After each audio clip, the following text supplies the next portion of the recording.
On this episode of the CyberWatch podcast, supply chain attacks continue to inflict pain well beyond the walls of the targets. Newly revealed vulnerabilities are inflicting potential pain on potential millions. And new phishing techniques are catching businesses big and small. All this today in CyberWatch.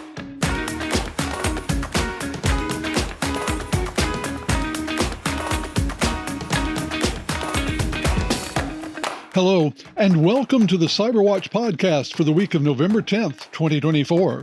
This is your weekly roundup of the top cybersecurity news and analysis curated by the analysts at Access Point Consulting. I'm your host, Curtis Franklin. Let's get to the news.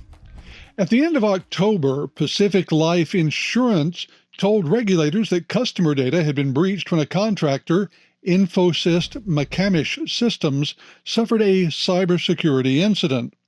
The incident allowed an unauthorized party to access consumers' sensitive information, including names, social security numbers, and financial account information. What kind of an incident was it? It was a ransomware attack that took place in late October and early November 2023. Nearly a year before details were fully understood and Pacific Life was able to inform regulators and customers. On a somewhat different scale, there's news that the Dell Partner Portal was breached, exposing sensitive information for some 80,000 partners and customers. According to news on a story that is still developing, information including user IDs and email addresses was exfiltrated and leaked onto the dark web by a well-known threat actor.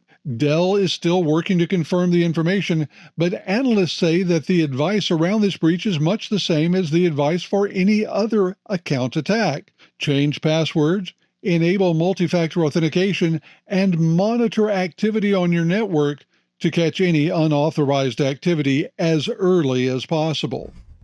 Turning once again to very large data breaches, Summit Pathology has announced that they were successfully attacked by the Medusa ransomware group back in April of this year, leading to the theft of personal information for more than 1.8 million patients. The stolen information includes names, addresses, medical histories, billing details, insurance information, dates of birth, social security numbers, and some financial data for the patients, adding the possibility of identity theft to very real concerns about patient privacy. It didn't make the patients feel any more secure when the first information they had on the data breach was a notification by the hackers.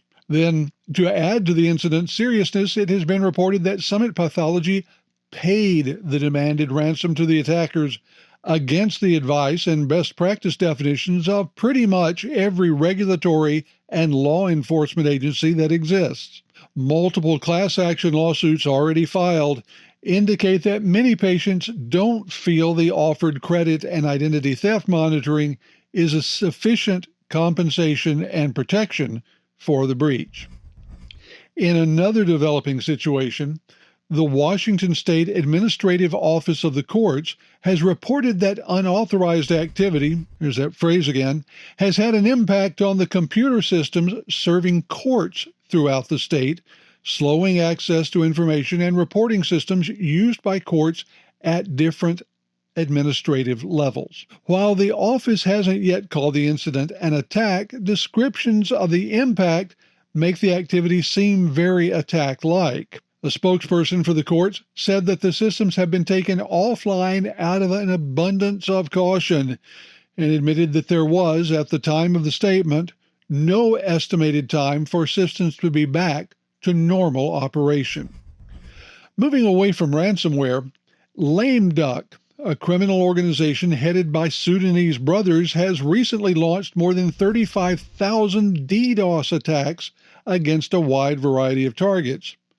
Lame Duck has been active since the beginning of 2023 and has typically used distributed denial of service, or DDoS, attacks against Western targets, including critical infrastructure, cloud provider, and government organizations. While Lame Duck positions itself as a political organization, it has increasingly turned to profitable activities, launching DDoS for hire attacks against a number of targets. The good news so far is that DDoS remediation organizations such as Cloudflare reported that their technology has been able to intercept and remediate lame duck's DDoS attacks whenever they've been encountered.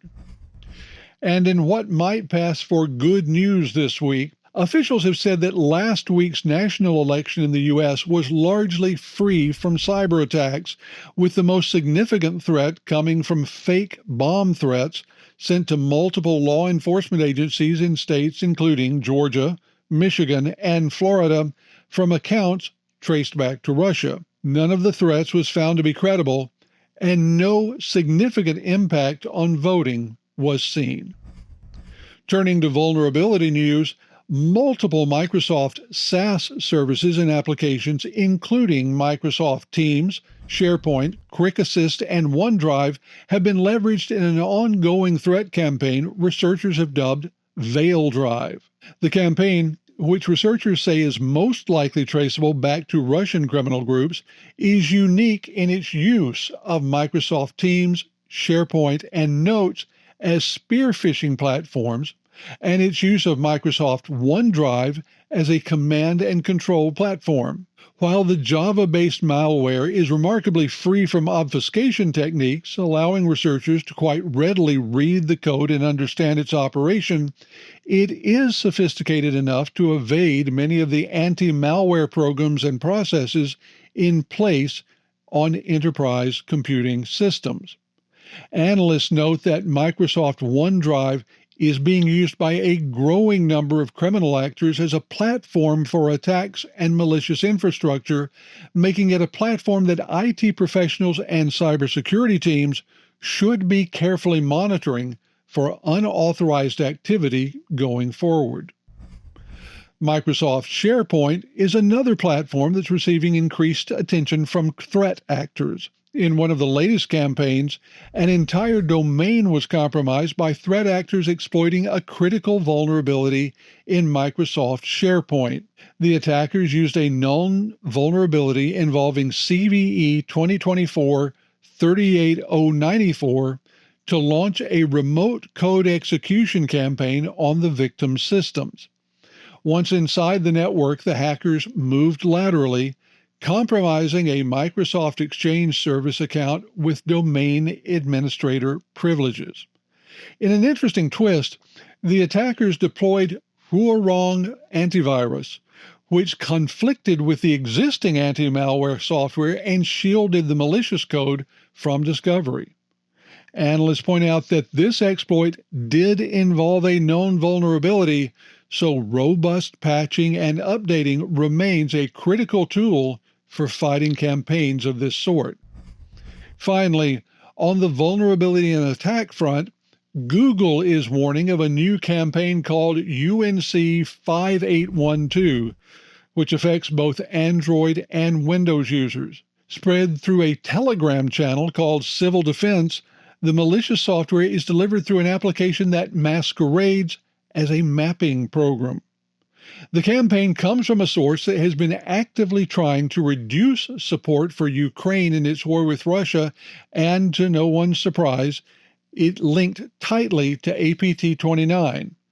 This is a Russian state-backed group also known as Midnight Blizzard or Cozy Bear. Antivirus software and cybersecurity best practices, including only installing applications from known and official app stores, are the best paths to safety from threats like this one. Now, while we talk a lot about advanced technology here on the CyberWatch podcast, compromising humans remains the most effective and efficient path into most systems. In this week's news of phishing campaigns, we start with a campaign that targets users of ChatGPT in an effort to steal user credentials for the large language model AI system. A phishing email claiming that the user's most recent payment has been declined is sent with instructions to log into a site and verify user information and credentials. This one is truly an international criminal effort, including a website registered with an address from Nepal, but a sender domain registered in France. The sender IP, though, belongs to Germany.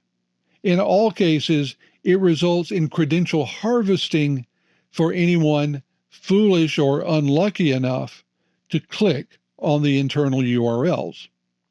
Of course, training users on the techniques and threats used by phishing campaign criminals is a critical step in protecting an organization. But one threat actor is using training giant KnowBe4 as the attack vector in a campaign. The target receives an email that closely mimics KnowBe4's legitimate "Please complete assigned training" notifications. If the user clicks on the links in the email, they're taken to a site that harvests their credentials and opens the door to system exploitation. Fortunately for users and their organizations, there were a couple of flaws in the implementation of this particular phishing campaign. The first is that the URL in the email was openly sketchy. Analysts recommend deploying cybersecurity systems that block known malicious emails from access inside the organization for this particular telltale sign. Next, the customer's DMARC implementation successfully caught this phishing attempt. Analysts strongly recommend all organizations implement and maintain strict DMARC, SPF, and DKIM policies. Well, that's it for this week. Please join us again next week for the CyberWatch podcast, brought to you by Access Point Consulting. And be sure to visit CyberWatch on LinkedIn and at www.accesspointconsulting.com, and follow us or subscribe on Instagram and YouTube. I'm Curtis Franklin. We'll see you next week.